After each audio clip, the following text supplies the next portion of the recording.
Merci.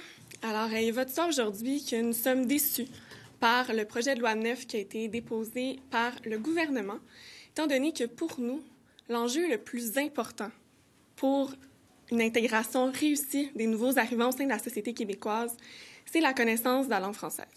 En fait, c'est pas seulement nous qui le disons, les experts le confirment. C'est vraiment de cette façon-là que l'on peut assurer le succès de l'immigration au sein de notre société. Pourtant, le projet de loi 9 ne dit rien à ce sujet-là.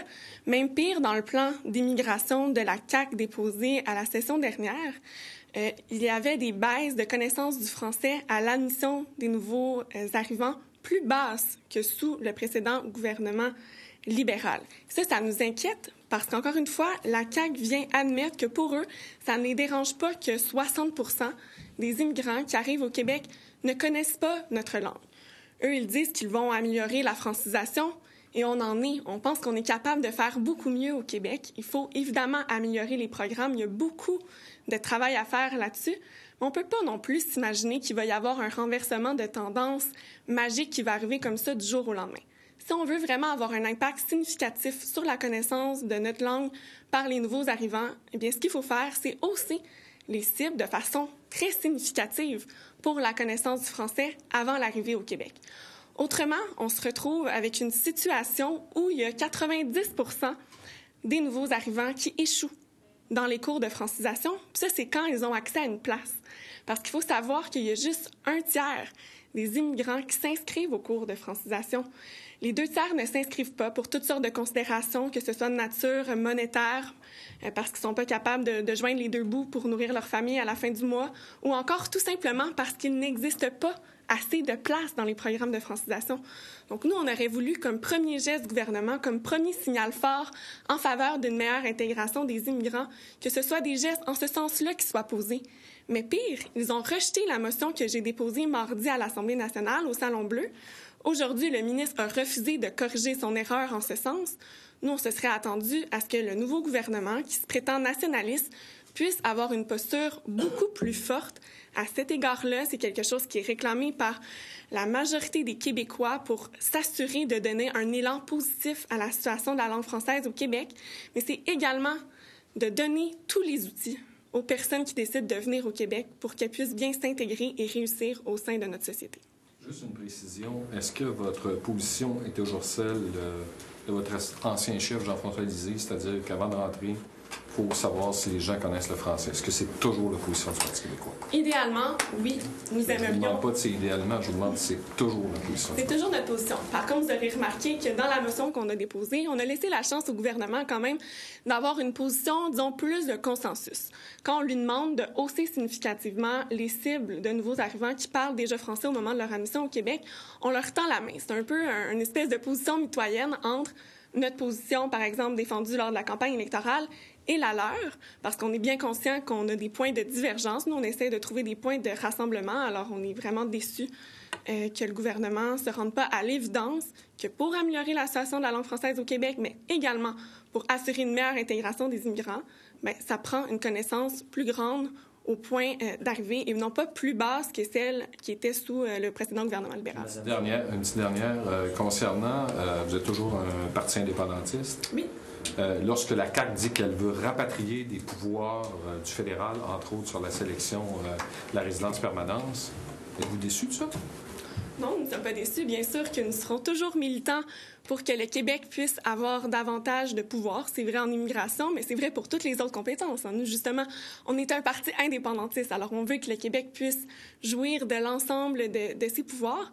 Maintenant, la réalité politique telle qu'elle est et à laquelle la CAQ va se buter, c'est que nous n'avons pas ces pouvoirs-là entre les mains et que le projet de loi aujourd'hui qui est déposé par le ministre de l'Immigration va se buter aux lois du fédéral. Et on... avant, le Québec les a déjà eu, c'est le gouvernement Couillard, dit-il, les abandonner.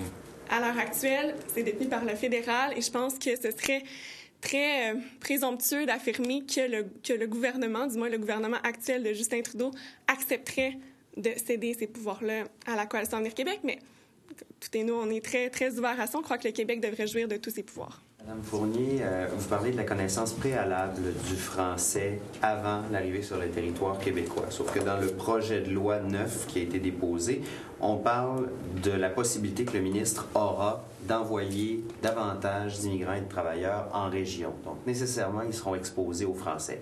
Est-ce qu'il n'y a pas là une forme presque de contrition, c'est-à-dire qu'ils vont devoir l'apprendre parce que de toute façon, ils ne seront pas à Montréal? Bien, c'est certain que l'immigration en région peut favoriser l'acquisition de la connaissance de la langue plus rapidement, mais par les expériences passées, on a vu en fait que ça prend quand même un certain temps. Puis quand on pense, par exemple, aux considérations en matière de santé et sécurité au travail, ça pose problème que les personnes, donc les travailleurs qui viennent dans nos entreprises un peu partout en région ne comprennent pas nécessairement la langue, autant la langue d'affichage que la langue de travail. Alors pour nous, c'est important que les gens qui viennent travailler ici puissent avoir une connaissance de la langue, ne serait-ce que pour ça, mais également pour faciliter leur intégration. Nous, ce qu'on dit, c'est que tout le monde est la bienvenue, peu importe où on habite sur la planète, qu'on soit d'un pays francophone ou pas. Ce que nous demandons, c'est que le gouvernement puisse déployer plus de ressources pour que des cours soient dispensés dans les pays. Ça se fait déjà, par exemple, avec les alliances françaises. Et le MIDI, le ministère de l'Immigration et de la Diversité, a déjà des liens avec plusieurs partenaires partout sur la planète pour donner ces cours-là. Alors nous, c'est ce qu'on souhaite. On ne souhaite pas qu'il y ait une connaissance parfaite du français avant d'arriver au Québec, mais au moins une certaine maîtrise qui permet, déjà en arrivant, de bien s'intégrer à la société puis de bien s'intégrer au marché du travail. Je m'interroge sur ce que vous avez répondu à M. Laforêt au sujet d'Ottawa et de la présomption de la CAQ qu'elle sera capable d'aller chercher ce pouvoir-là auprès du fédéral. N'est-ce pas là un peu le discours qu'aurait tenu le Parti québécois s'il avait été au pouvoir, c'est-à-dire on va demander la possibilité d'aller chercher ce pouvoir-là pour que nous, on ait plus de contrôle sur la résidence permanente? Est-ce que c'est pas le discours que vous auriez tenu? Nous, on aimerait beaucoup ça, avoir le plus de pouvoir possible, mais la réalité, puis la réalité historique, nous démontre que dans le régime fédéral actuel, c'est impossible de réformer le Canada de sorte à avoir plus de pouvoir pour le Québec. Nous, on aimerait bien, mais les expériences passées nous démontrent le contraire. Le projet de loi est un premier pas vers le test des valeurs, là, selon le ministre. Qu'est-ce que vous en pensez de ce test-là? On a hâte de voir. On n'a pas confirmé. On parle de décider par règlement un test de peut-être de français ou de valeurs, ce qui peut être sous-entendu. Alors, bien sûr, on va rester aux aguets des futures annonces. Qu'on impose un test au bout de 3 ans et qu'on puisse expulser éventuellement si la personne ne réussit pas le test? Bien évidemment, ça pose une épée de Damoclès sur la tête des personnes qui font le choix de venir s'établir au Québec. Nous, ça nous a toujours préoccupés, on l'a dit. Puis par ailleurs, on n'en voit vraiment pas la nécessité, étant donné que quand une personne arrive au Québec, elle doit déjà signer une déclaration de valeurs qui, à notre sens, est assez complète. On pourrait rajouter des dispositions, comme par exemple sur le droit des homosexuels, peut-être qui est manquante. Mais outre ça, on ne voit pas ce que le test de valeur va apporter de plus, sinon qu'une situation d'incertitude qui, à notre sens, va être néfaste autant pour les nouveaux arrivants que pour l'ensemble de la société. Et que pensez-vous de la décision d'annuler toutes les 18 000, 19 000 demandes d'immigration qui avaient été faites? Je pense que c'est un grave manque de considération pour, justement, ces 18 000 personnes qui avaient formulé des demandes. C'est des gens qui entretiennent beaucoup d'espoir à l'idée de venir au Québec. Ça fait, dans certains cas, 3, 4 ans qu'ils ont déposé ces demandes-là. De ce qu'on avait cru comprendre, la position du ministre il y a une semaine, lorsqu'il était sorti à ce sujet-là, c'est qu'il allait faire disons, tout en son pouvoir pour accélérer le traitement des demandes. Nous, on trouve ça vraiment dommage que ça soit rejeté comme ça du revers de la main. Je pense que le nœud du problème, c'est justement les délais qui sont beaucoup trop longs. Nous, on aurait voulu que la CAQ fasse montre d'ambition et se dise qu'ils sont capables de régler le problème des délais parce qu'on considère que c'est tout à fait possible d'y arriver.